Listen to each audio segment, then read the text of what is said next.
విద్యార్థులే రోడ్ల మీదకి వచ్చి మాకు పురుగుల అన్నం పెడతా ఉన్నారు, నీళ్ళ చారు పెడతా ఉన్నారు.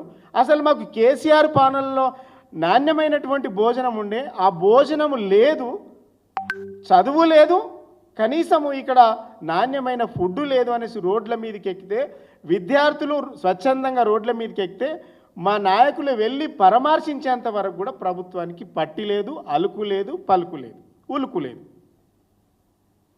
అంటే గురుకులాలలో సోషల్ వెల్ఫేర్ హాస్టళ్లలో ఎక్కడైనా సరే సోషల్ వెల్ఫేర్, ట్రైబల్ వెల్ఫేర్, గురుకులాలు, అదేవిధంగా మైనార్టీ వెల్ఫేర్, బీసీ వెల్ఫేర్ ఎక్కడికైనా ఈ ప్రతిపక్షంలో ఉన్నటువంటి మా నాయకులు కేటీఆర్ గారైనా హరీష్ రావు గారైనా మిగిలిన మా నాయకులు ఎవరమైనా స్పందిస్తే తప్ప ప్రభుత్వానికి కనీసం దున్నపోతు మీద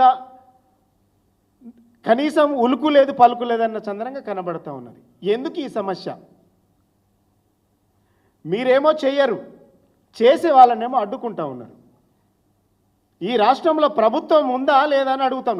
ఈ డీటెయిల్స్ అన్నీ కూడా 49 మరణాల లిస్టు, ఈ 49 మరణాల లిస్టు ఇలా మీకు మీ ముందు ఉంచుతా ఉన్నా. ఎంత బాధాకరం అంటే 10 నెలల్లో మీరు చంపినటువంటి మీ పాపం, కాంగ్రెస్ పాపం ఇది.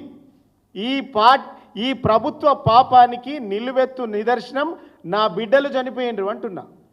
49 మా బిడ్డల తల్లుల గోస మేము ఇలా మీ ముందు పెడతా ఉన్నాం. ఈ బిడ్డల తల్లుల గర్భకోశానికి కారకులు ఎవరు? సమాధానం చెప్పాలి. ఆ గర్భకోశాన్ని పూరించేటువంటి బాధ్యత ఎవరు తీసుకుంటారు? ఇలా మా రామ్మోహన్ రెడ్డి గారు పోతే అంటుండ్రట, చదువు సంగతి దేవుడెరుగు సార్, మా పిల్లలను బతికించుకుంటాం, ఈ చదువు వద్దు, మాకు ఈ బడులు వద్దు, మా పిల్లలను భద్రంగా మాకు అప్పచెప్పండి అనేటువంటి దుస్థితికి ఎందుకు పోయింది అంటున్నా. దీని కారకులు ఎవరు? ఈ కారకులు ఎవరో చెప్పాలి. ఇలా మనం అందరం కూడా, నాకు తెలిసి అందరం కూడా సోషల్ వెల్ఫేర్లా, బీసీ వెల్ఫేర్లా ఎక్కడో చదువుకొని వచ్చిన వాళ్ళం. ఇలా ఎందుకు ఇంత బాధ కొద్ది చెప్తుందంటే, ఆనాడు సమైక్య రాష్ట్రంలో పరిస్థితులు ఉన్నాయి కాబట్టి మంచి భోజనం పెట్టాలని కేసీఆర్ గారు మాట్లాడిండ్రు. ఇలా నాణ్యమైనటువంటి ఫుడ్ లేదు, నాణ్యమైనటువంటి చదువు లేదు. ఇలా మొత్తానికి కేసీఆర్ గారు పెట్టినటువంటి పథకాన్ని మొత్తం కూడా ఎత్తేసేటువంటి ప్రక్రియని ప్రభుత్వం చేస్తూ ఉన్నది. వారానికి 3 గుడ్లు పెట్టేది, కోడిగుడ్లు, వారానికి 3 కోడిగుడ్లు పెట్టేది. ఆ స్కీమ్ ఎత్తేసిండ్రు. వారానికి ఒకసారి మాంసాహారం పెట్టేది. ఇలా దాన్ని కూడా పెట్టలేనటువంటి పరిస్థితులు ఆ కాంగ్రెస్ ప్రభుత్వం ఉన్నది. ఇలా ఎంతమందిని చంపుతారు? గమ్మత్ ఏంటంటే, మా బిడ్డలను చూసుకునేటువంటి ఎస్సీ, ఎస్టీ, బీసీ, మైనార్టీ, అగ్రవర్ణ పేదల బిడ్డలను చూసుకోవడానికి సంక్షేమ శాఖ మంత్రి లేడు ఈ రాష్ట్రానికి. విద్యను ఎవరైతే అందిస్తున్నారో మా తెలంగాణ బిడ్డలు చదువుకున్నటువంటి ఈ తెలంగాణ విద్యా వ్యవస్థకు విద్యను చూడడానికి విద్యాశాఖ మంత్రి లేడు. మా తెలంగాణ ఆడబిడ్డలు, దళిత బిడ్డలు, గిరిజన బిడ్డలు, బహుజన బిడ్డల మీద అన్యాయంగా, కర్కశంగా, అమానుషంగా అత్యాచారాలు జరుగుతుంటే వాటిని కాపాడడానికి, శాంతి భద్రతలు చూడడానికి హోంశాఖ మంత్రి లేడు. ఇదేం గోస? ఈ 3 శాఖలు ఎవరి దగ్గర ఉన్నాయంటే ముఖ్యమంత్రి గారి దగ్గర ఉన్నాయి. ఇలా మేము అడుగుతా ఉన్నాం, అయ్యా మేమేం పాపం చేసుకున్నాం? మాకెందుకు ఈ వివక్ష?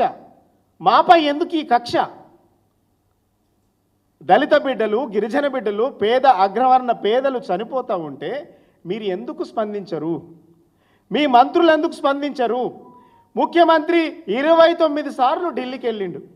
29 సార్లు, అక్షరాల 29 సార్లు అంటే దాదాపుగా 58 సార్లు అన్నట్టు లెక్క. అప్ అండ్ డౌన్ 58 రోజులు మీరు ఢిల్లీలో ఉన్నారు. 365 రోజులల్లా ఒక్కరోజు ఇంతమంది చనిపోతూ ఉంటే, నా బిడ్డలు, గిరిజన బిడ్డలు, దళిత బిడ్డలు, మా తల్లుల పేగు బంధాలు తెగిపోతూ ఉంటే మీకెందుకు కనికరం లేదు అని అంటా ఉన్నా. మీ మనసు ఎందుకు ఒప్పుకుంటలేదు అని అడుగుతా ఉన్నా. మీ మనసు ఎందుకు కరుగుతలేదు అని అడుగుతా ఉన్నాం. మీ గుండె ఎందుకు కరుగుతలేదు అని మేము ప్రశ్నిస్తూ ఉన్నాం. ఇంతమంది చనిపోతే ఎందుకు మీరు కరుగుతలేరు? కనీసానికి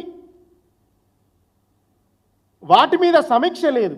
ఇంతమంది చనిపోయినా 1000 వరకు ఏంది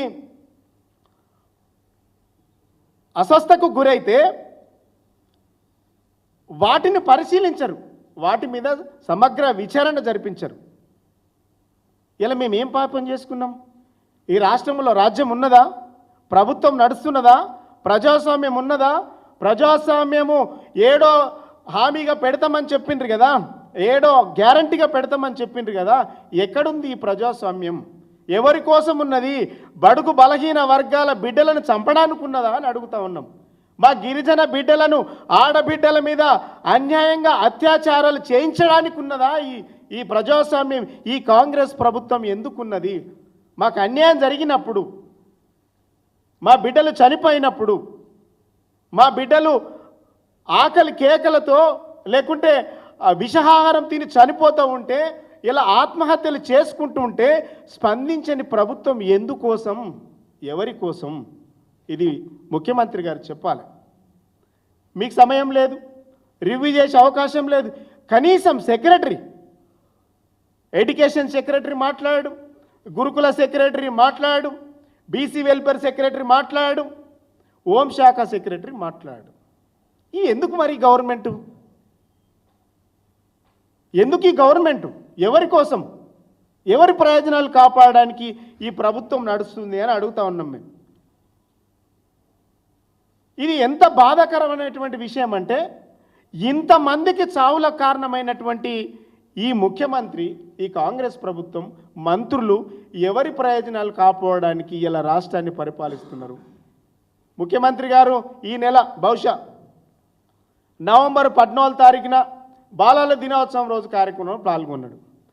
ఆ రోజు ఏం మాట్లాడిండు?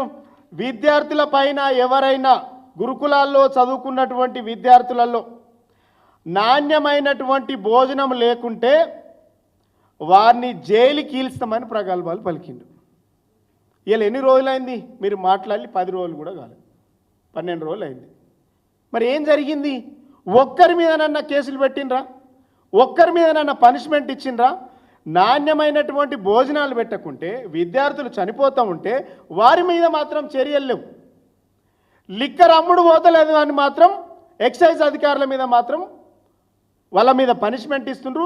లిక్కర్ ఎందుకు అమ్ముడు పోతలేదు అని వాళ్ళ మీద సోకాసు నోటీసులు ఇస్తుండ్రు. అంటే మీ ధ్యాస ఎవరి మీద ఉంది అనుకోవాలి మేము? 49 మంది విద్యార్థులు చచ్చిపోతే సంక్షేమ శాఖ అధికారుల మీద ఇప్పటి వరకు ఎలాంటి వాళ్ళ మీద చర్యలు లేవు. 49 మంది విద్యార్థులు చనిపోతే లేవు. 1000 దాకా విద్యార్థులు అనారోగ్యం పాలై హాస్పిటల్లో పడితే ఎవరి మీద ఇప్పటి వరకు చర్యలు లేవు.